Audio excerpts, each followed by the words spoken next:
You look at your life and the numbers don't match the effort. You work, you save, you try to be smart about it. And still something doesn't shift. The ceiling stays where it is. The same patterns repeat. The same results arrive. Somewhere underneath all of that is a question you never say out loud. What am I missing? Most people answer that question with more information.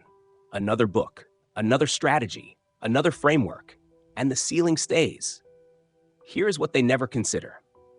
The problem is not the strategy. The problem is the psychology underneath the strategy. Because money does not move the way most people think it moves. It does not flow toward effort. It does not reward intention. It does not care about fairness. Money moves the way power moves, and power follows human nature, not the version we wish existed, the version that actually does.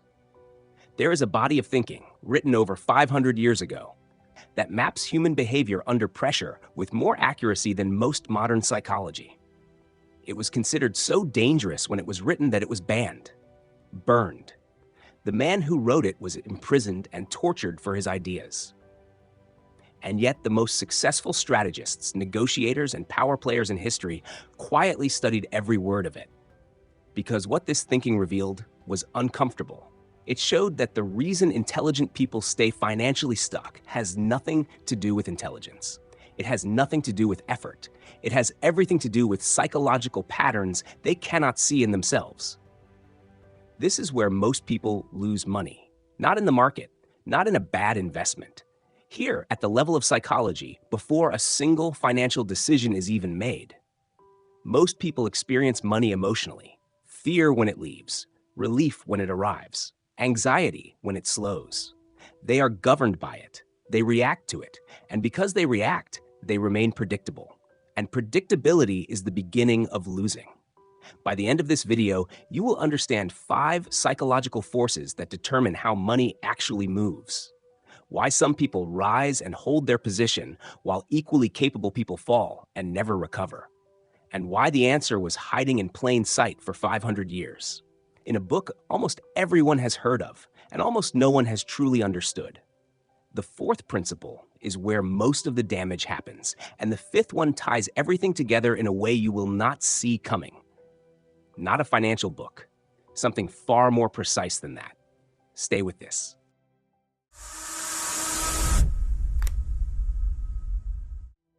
Florence, 1513. A man sits alone in a small farmhouse outside the city. He has lost everything: his career, his reputation, his freedom. Only recently returned after months of imprisonment and torture for crimes he did not commit. In that silence, in that complete stripping away, he picks up a pen and begins to write, not out of bitterness, out of clarity. Because when you lose everything, when the performance is over and the illusions are gone, you see the world exactly as it is. What he wrote would be banned by the Catholic Church, burned in public squares, called the Handbook of the Devil. Kings studied it in secret. Generals carried it into battle. 500 years later, it remains one of the most read and most misunderstood works in human history. The Prince, written by Niccolò Machiavelli. Not a book about evil, a precise, unsparing map of how power moves, how it is gained, how it is held, and how ordinary people lose it without ever understanding why. Most people hear that name and think ruthless, cold, dangerous, and they move on. That reaction is exactly what keeps them stuck, because Machiavelli was not teaching cruelty. He was documenting something far more uncomfortable, that most people are not defeated by their enemies. They are defeated by their own psychology, by patterns so deep and so automatic they cannot see them operating. That observation did not belong to 1513. It belongs to right now. Everything in The Prince sits on one idea. Machiavelli wrote that the world is controlled by 2 forces, fortune and virtue.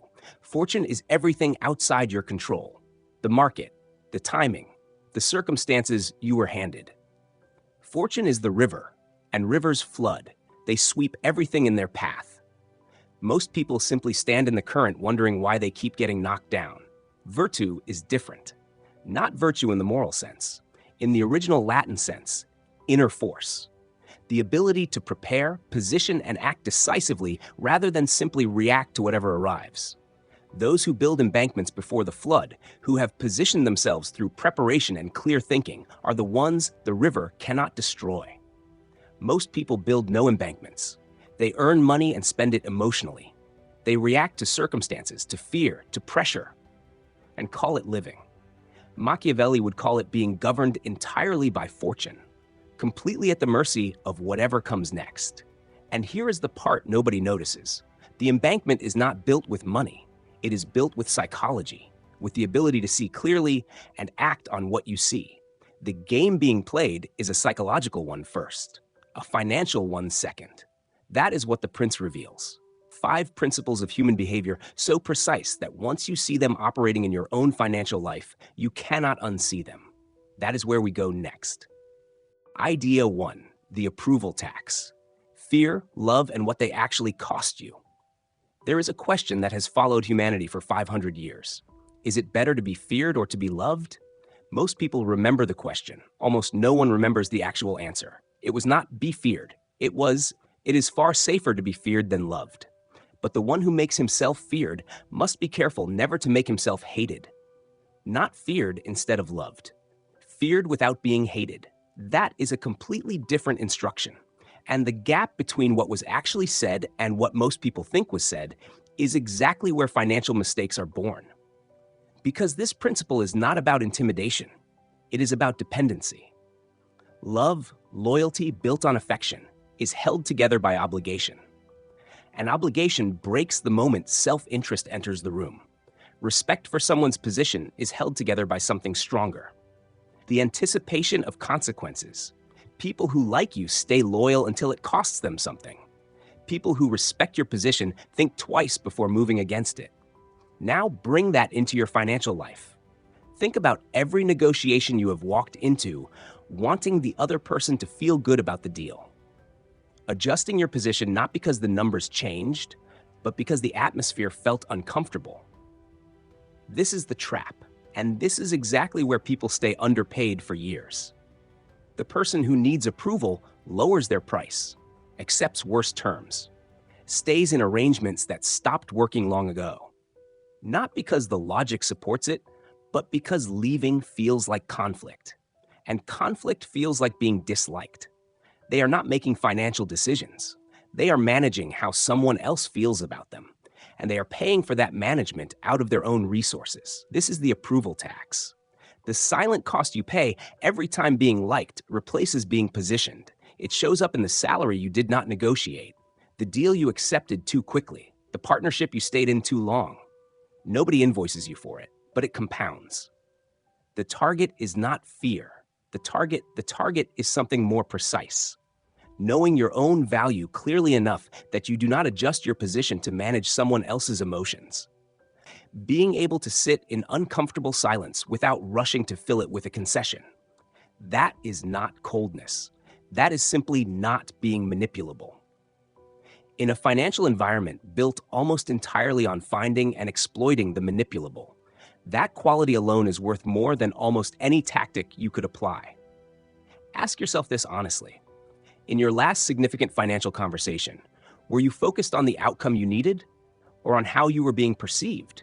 The ones who hold their position are not the ones without emotion. They are the ones who learn to observe their emotion without being governed by it. The second idea is where it gets more dangerous. Because this one does not just cost you money in negotiations. It builds an entire structure around you that becomes harder to escape the longer you stay inside it. Idea 2, the golden cage, the trap of performing wealth instead of building it. There is a trap so well designed that the people inside it believe they are winning. Someone earning good money, dressed well, nice car, nice apartment, every external signal saying this person has figured it out, and quietly, privately, invisibly. They are one bad month away from collapse, not because they are irresponsible, but because somewhere along the way, the appearance of wealth became more important than the structure of it. And those two things are not the same. They are opposites. From the outside, it looks like success. From the inside, it is dependency. People judge by what they see, by surfaces, because the majority never get close enough to experience what something actually is. They only ever see what it looks like. The world rewards appearance, consistently, predictably. The problem is not the reward. The problem is what people do with it. The moment you begin optimizing for how your financial life looks rather than how it is actually structured, you have started building a golden cage. Comfortable, impressive, and completely locked from the inside. Watch how it happens. Income rises, and instead of the gap between earning and spending widening, lifestyle rises with it. The car upgrades, the apartment upgrades, each individually justifiable, each feeling like a reasonable reflection of where you are now. But what has actually happened is this. Your cost of living has risen to meet your income. Your dependency has risen. Your options have quietly narrowed. You now need this income not to grow, but simply to maintain where you already are. That is the golden cage. You built it yourself. One reasonable decision at a time. And here is the part nobody notices. The audience you were performing for was never watching as closely as you believed. They see the signals, form the impression, and move on. They are not thinking about your financial structure. They never were. We deceive ourselves far more readily than we deceive others. And nowhere is that more true than in the psychology of money, the ability to walk away, to say no, to choose. That does not come from how much you earn. It comes from the gap between what you earn and what your life costs to maintain. Every time that gap widens, you gain power. Every time lifestyle inflation closes it, you lose power. Quietly, without drama, without anyone noticing, including you. One builds the cage, one holds the key. The third idea is what locks people inside both of these at the same time, and it will feel uncomfortably familiar. Idea 3, the cost of sitting in the middle. Why neutrality is the most expensive position you can occupy. There is a behavior most people believe is safe. When two sides are in conflict, two employers, two opportunities, two directions their financial life could go, they try to stay neutral. They hedge. They keep one foot in both camps. They avoid committing fully because commitment feels like risk and neutrality feels like wisdom. It is not wisdom. It is one of the most expensive positions you can occupy. And this is where it gets dangerous. The one who does not choose sides will be consumed by whoever wins, because both sides will see you as someone who cannot be trusted. When the dust settles, neither side will protect you. Neither side owes you anything. You chose the appearance of safety and got neither. In financial terms, this is the person who never fully commits to a direction. They stay in the job that is no longer growing because leaving feels uncertain. But they never fully invest in the job either. They neither advance where they are nor build what they want. They occupy the middle, and the middle pays nothing. Or they see an opportunity, something that requires real capital, real commitment, and instead of moving or walking away clearly, they half move. They invest just enough to feel involved, but not enough to be positioned for the return. They get the risk of commitment without the reward of it. Here is the psychological mechanism underneath this. Neutrality feels safe because it feels reversible. If you never fully commit, you tell yourself, you can always change direction. But while you are sitting in the middle, time is moving. Opportunities are closing. The people who committed in either direction are accumulating experience, position, and momentum, and you are accumulating none of those things. You are paying the full cost of time while receiving none of the returns of direction. The consequence of hesitation is almost always worse than the consequence of a clear decision that turns out to be wrong. A wrong decision can be corrected. A direction can be changed, but time spent in the middle cannot be recovered. The approval trap makes neutrality more likely because taking a clear position risks being disliked. The golden cage makes it more comfortable because the lifestyle built around the current arrangement makes leaving feel impossible.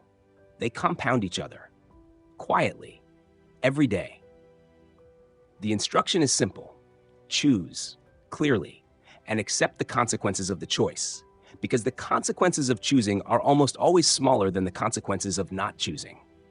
Where in your financial life right now are you sitting in the middle, not committed enough to benefit, not disengaged enough to move? That position has a daily cost. Most people just never add it up. Now we get to the fourth idea. This is where most of the damage happens. Not in a single moment, but in the silence between moments. Idea 4. The slow bleed. Why small wounds become fatal and why you keep waiting. The financial damage in most people's lives did not happen in one moment.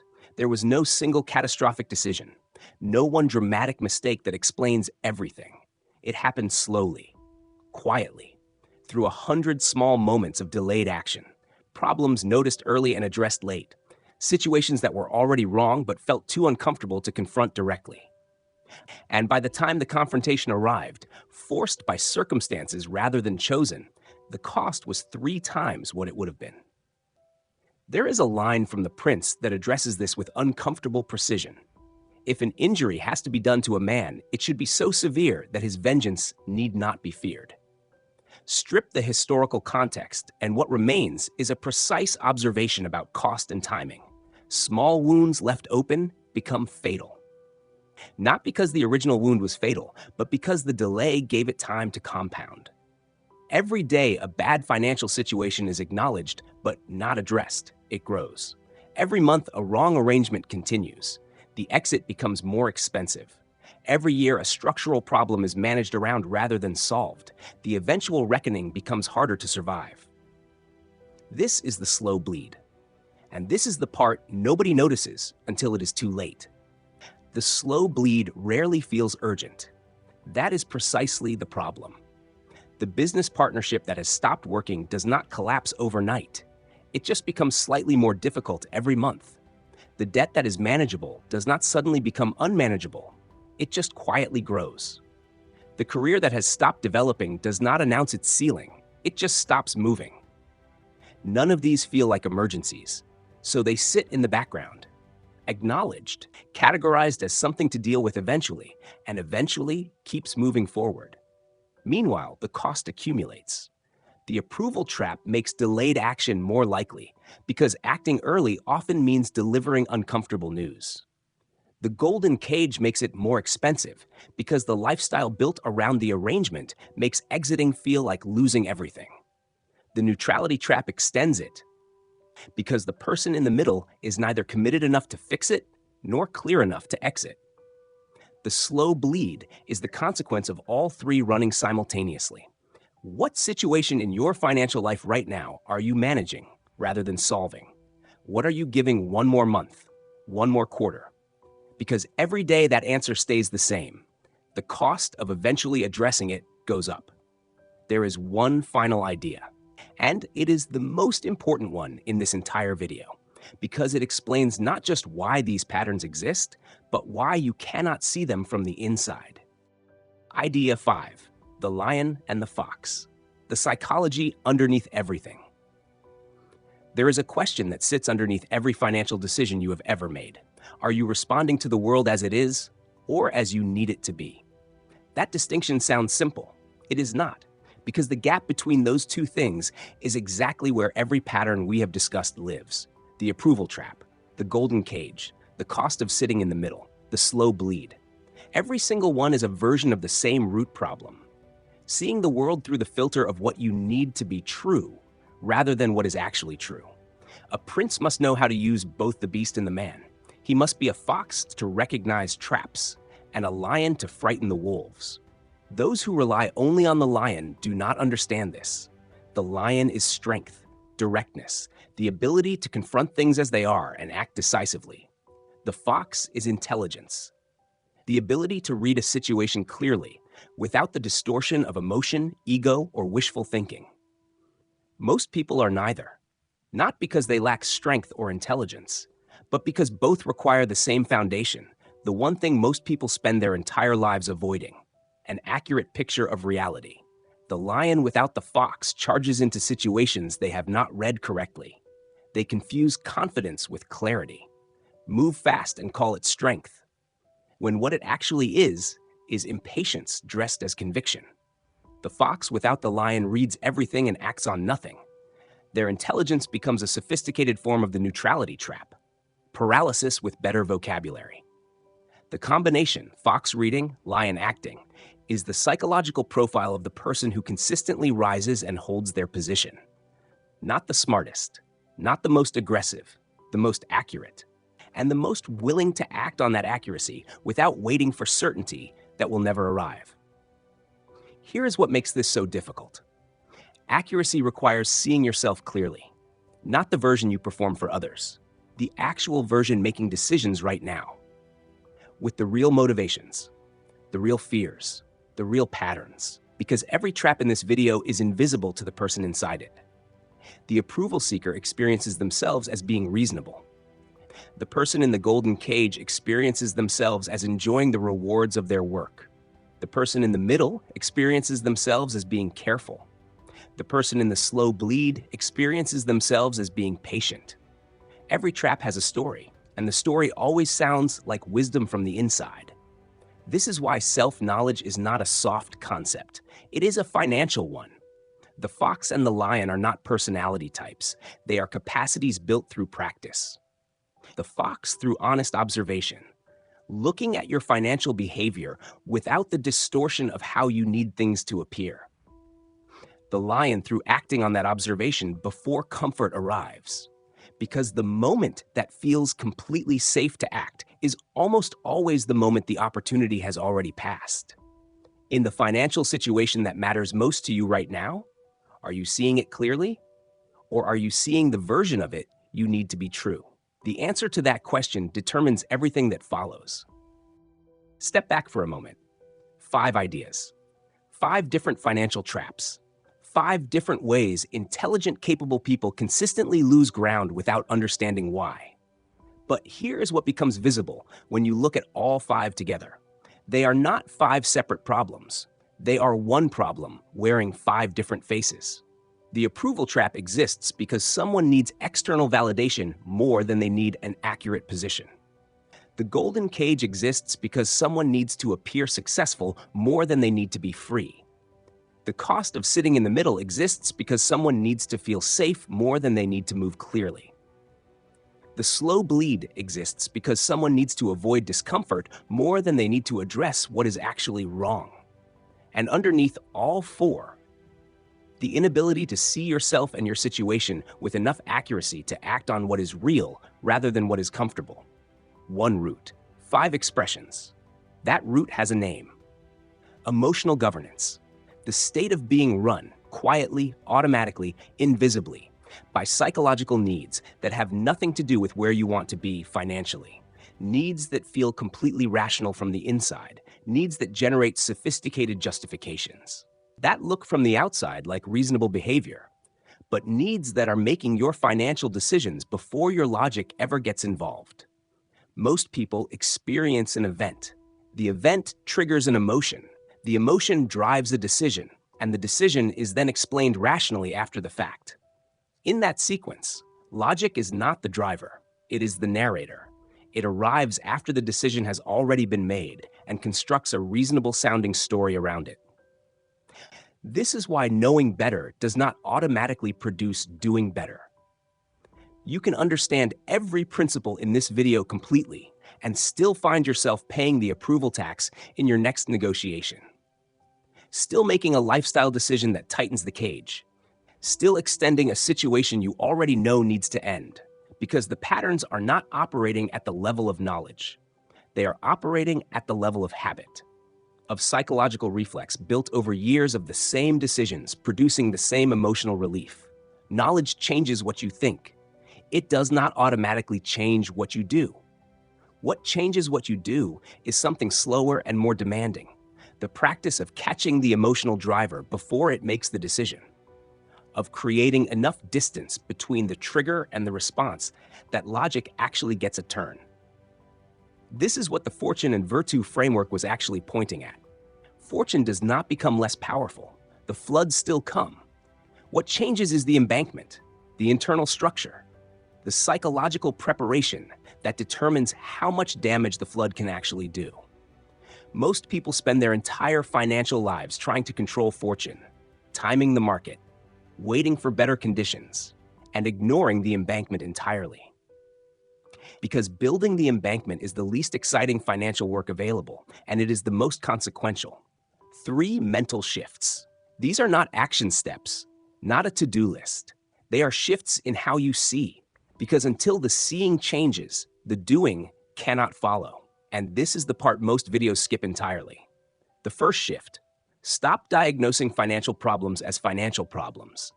Every time something is not working, before you look at the numbers, before you look at the strategy, ask one question first. What psychological pattern is this a symptom of? Is this a slow bleed that approval seeking is making harder to end?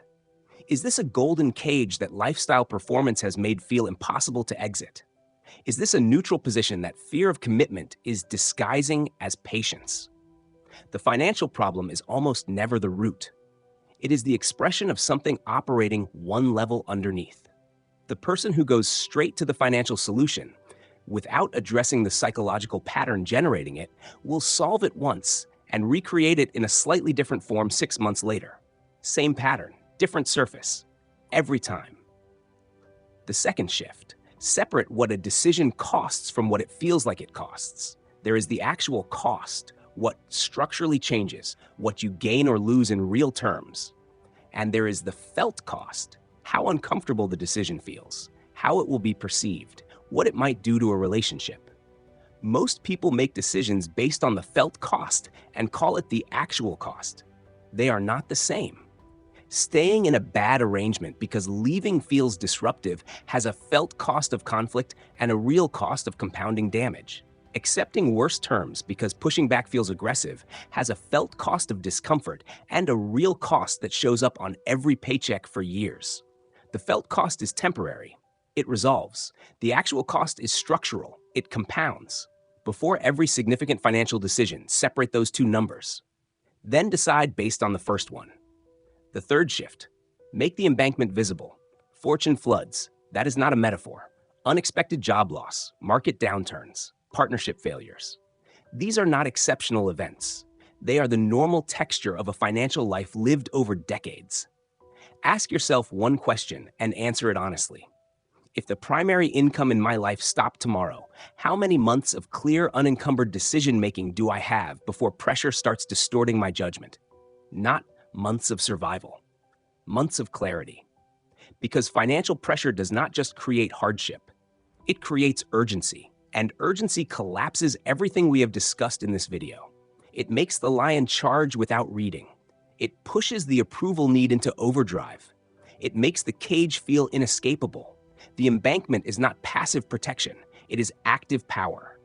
The person who does not need the deal negotiates it better. The person who does not need the job performs it differently. The person who does not need the approval makes clearer decisions about when to seek it and when to walk away.